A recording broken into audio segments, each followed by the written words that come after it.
Thank you for joining me today. This is Whitney with the Yoga Art Space Studio, and today's practice is on storytelling with our body. Have you ever gone to a yoga practice and imagined that whatever the teacher was leading you into, pose after pose, she was actually trying to tell you a story? Well, today's a creative practice where you try to make a story mentally based on the poses I choose today. And so we begin here, seated comfortably, coming into a cobbler pose. Grab the ankles, lift the spine tall, tilt forward, and relax down. Now imagine this is how the story begins. A little bit more of a humble pose, sometimes a rough pose for many people, one that doesn't seem to ever want to open up. And so what's going on in this part of the story? What type of growth does this character have? Rising up, we start to bring ourselves into a plank so that we can lower down, take a back bend, and then lift hips up high to the sky, a little mini flow. And here in downward dog, what we're going to do is start to walk the hands backwards so that we wind up in a little tiny squat at the back of the mat. Spine lifts tall, hips press open. Now, how does this part of the story compare to the first part? What is the character learning? How are we lifting ourselves upward just a bit more than the first one? When we come down, we take another mini flow, shift forward to plank, strongly lower to the earth. Inhale, back bend, exhale, down dog. Perhaps these repetitions of the vinyasa is that cycle we have to go through day after day, waking and sleeping, patterns of our life. Now we lower all the way onto our belly, preparing for a yin pose called seal. The hands plant wider than the mat, and we press into the back bend of our choice. If this is too much arch for the spine, walk the hands wider or more further forward. And what is the character learning here? How is the heart opening? How is the spine opening? How is that energy of the hips starting to travel up the spine? When we release, we take the flow from there, a little mini arch, and then up to down dog. We lift the right leg up to the sky, stepping it all the way forward, wide outside the right hand.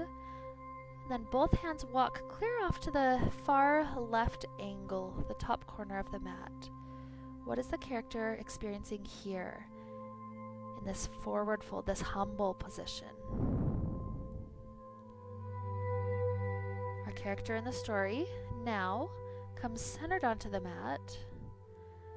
The hips press forward. Now the arms reach up, elbows wide off to the sides, a very open experience. What's going on now? Bowing down, step this leg back, take a flow. Lowering chaturanga, inhale back bend, exhale down dog. Same side left. And step it to the wide outside angle. Walk the hands to the front right corner of the mat, spine being pulled long. What's happening here? It's similar to what just happened on the other side, but yet it's different. It's a repetition. We've gone through this before. Walking back up to the mat, winged dragon. The elbows transfer wide. The spine is arching ever so slightly. Another good breath or two. The hands land, take another flow, step back to plank, lower chaturanga, inhale back bend, exhale down dog. Just a few more poses left. Next comes our wonderful pigeon pose. Right side of the knee drops down in front of us, drop down to elbows. It's almost like our story is starting to wrap up. Things are cooling down. The energy is calming. Did we learn the lesson we needed to learn?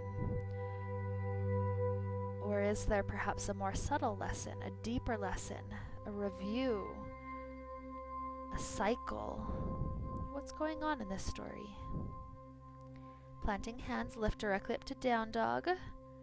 And then left leg rises, swing it under the body, pigeon pose on this side as well.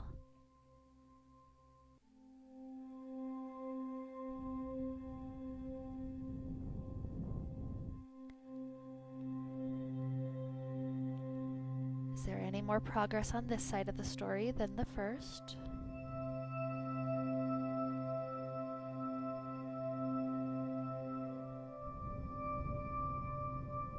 begin to work our way all the way to laying on the back. Right leg reaches up to the sky, twist that straight leg all the way over to the left. And then your free right hand tries to grab those toes underneath you. We've got multiple things going on here. Twist of the spine. That bottom leg has the quadriceps stretching. The top leg has the hamstring stretching. This is cat chasing its tail pose. This is our final pose of the day before Shavasana. So what is this final lesson? What's this last thing the hips and the spine and the quad is willing to learn today?